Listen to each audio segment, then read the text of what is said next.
ഏറ്റവും വലിയ വെല്ലുവിളി എന്ന് പറയുന്നത് നേരത്തെ ശ്രീധരൻ ചൂണ്ടിക്കാണിച്ചൊരു കാര്യമാണ്. കനത്ത മഴ അവിടെ തുടരുന്നുണ്ട്.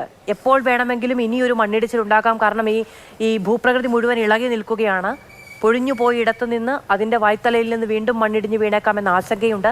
100-150 രക്ഷാപ്രവർത്തകർ ആ മണ്ണിനിടയിലാണ് നിൽക്കുന്നത്. അവർക്ക് മേലേക്ക് മറ്റൊരു അപകടം വന്ന് ഭവിക്കുമോ എന്നുള്ള വലിയ ആശങ്ക നിൽക്കുന്നുണ്ട്. ഇപ്പുറത്ത് ഗംഗാവാലിയാണ്. ആ ഒരു ഭൂപ്രകൃതിയിലുള്ള രക്ഷാപ്രവർത്തനം സൈന്യത്തെ സംബന്ധിച്ചിടത്തോളം എത്രത്തോളം ദുഷ്കരമാണ്?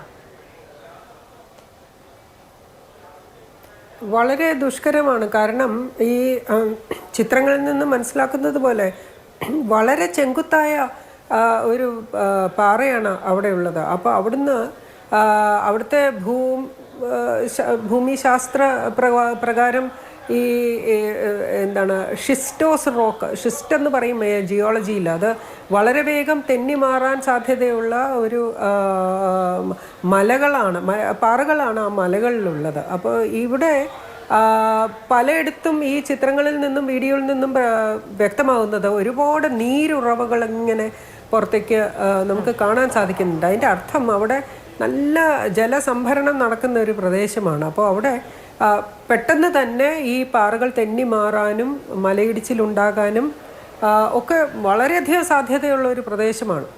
അപ്പോൾ അവിടെ ചെയ്യേണ്ടിയിരുന്നത് ഇപ്പോൾ ചെയ്യാൻ സാധിക്കില്ല. പക്ഷേ ഈ വെള്ളം ഒഴുക്കിക്കളയാനുള്ള ഒരു ഡ്രെയിനേജ്, താഴെ ഒരു ഡ്രെയിനേജ് സൗകര്യം, ഈ വെള്ളം വാട്ടറിങ് എന്നാണ് അതിന് വാക്ക് ഉപയോഗിക്കുന്നത്. അതായത് ആ വെള്ളം പുറത്തേക്ക് കളയാനുള്ള സംവിധാനം സ്ഥിരമായിട്ട് അവിടെ വേണമായിരുന്നു. അങ്ങനെയാണെങ്കിൽ ഈ ഉരുൾപൊട്ടൽ അല്ലെങ്കിൽ മണ്ണിടിച്ചിൽ നമുക്ക് ഒഴിവാക്കാനായിട്ട് സാധിക്കും. ഇവിടെ ഏറ്റവും ദുഷ്കരമായിട്ട് ഞാൻ കാണുന്ന ഒന്ന്, ഇരുട്ടത്ത് നമുക്ക് ഈ ഫ്ലഡ് ലൈറ്റുകൾ ഉണ്ടെങ്കിൽ അത് വെച്ച് നമുക്ക് ഒരുപാട് പ്രവർത്തിക്കാൻ സാധിക്കും.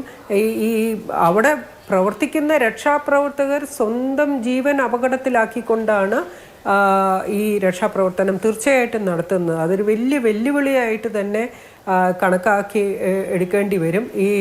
ഇത് ഒരു അപകടം നടന്ന ഉടനെ ചെയ്തു തുടങ്ങിയിരുന്നെങ്കിൽ തീർച്ചയായിട്ടും ഒരു കുറച്ചുകൂടി ആശ്വാസകരമാകുമായിരുന്നു. ശ്രീ ഗണേഷ് കുമാർ അദ്ദേഹം ഇടപെട്ടതിന് ശേഷവും മുഖ്യമന്ത്രി ഇടപെട്ടതിന് ശേഷവുമാണ് ഇത്ര ത്വരിതഗതിയിൽ ഈ ദുരന്ത നിവാരണ പ്രവർത്തനം നടത്തി തുടങ്ങിയത് എന്നുള്ള വസ്തുതയാണ് ഇവിടെ എന്നെ ഒരു തരത്തിൽ ആശങ്കപ്പെടുത്തുന്നതും. തിരുത്തൽ വേണമെന്ന് ആഗ്രഹിക്കുന്ന ഒരു ഭാഗം അവിടെ തന്നെയാണ്. ശരി.